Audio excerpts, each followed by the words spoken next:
Hello，大家好，好耐冇見，我係 Matthew。今日我哋講嘅 topic 咧，亦都係同車有關嘅，但係就唔係講 MOT 啦，而係講一講我究竟做咗啲乜嘢而要去上駕駛改進課程，同埋究竟喺個課程入面佢哋會教我哋啲乜嘢。不過喺開始之前，記得 comment、like、share 同埋 subscribe， 撳埋隔離個鐘仔，又或者係 follow 我嘅 IG， 咁下一條片咧你就一定唔會錯過啦。另外喺而家右上角嘅位置係會有一個新嘅播放清單，專係會講我喺駕駛路途上面嘅一啲經歷。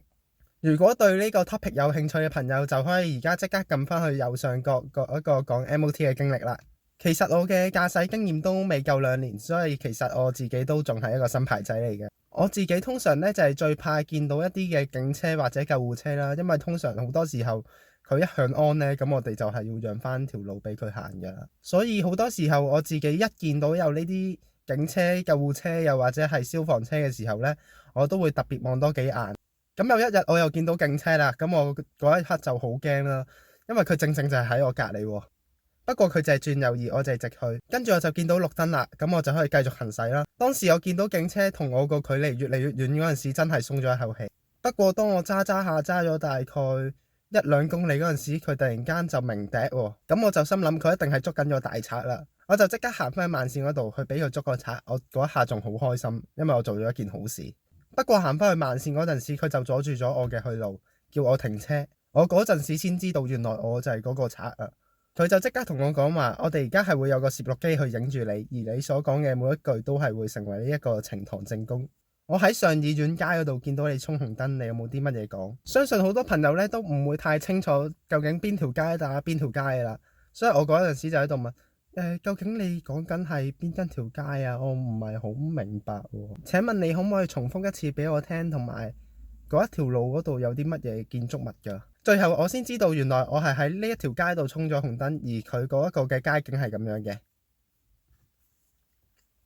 當我知道咗嘅時候，其實我個心情真係好驚，因為其實我都唔知道究竟我會唔會扣分，會唔會停牌，同埋我會唔會仲有工返嘅。而最尾咧，我都係要上呢個駕駛改進課程。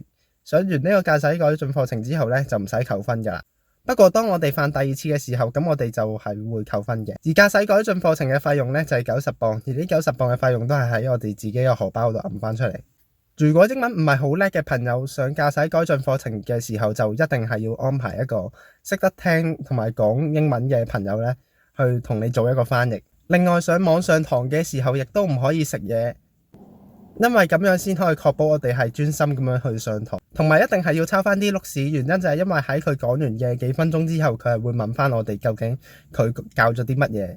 喺駕駛改進課程入面呢，其實佢就係教咗我哋一啲好基本嘅駕駛技巧啦，例如係唔好超速，唔好同前面架車黐得太貼，同埋喺轉彎嗰陣時一定係要記得打燈。而喺最後尾嘅時候，老師就講咗幾句嘢，其實我覺得係好適合做我哋揸車時候嘅座右銘。佢話好多時候我哋會抱怨身邊嘅司機揸車揸得好慢，既然我哋有咁多抱怨嘅時候，不如我哋又欣賞下身邊嘅司機啊。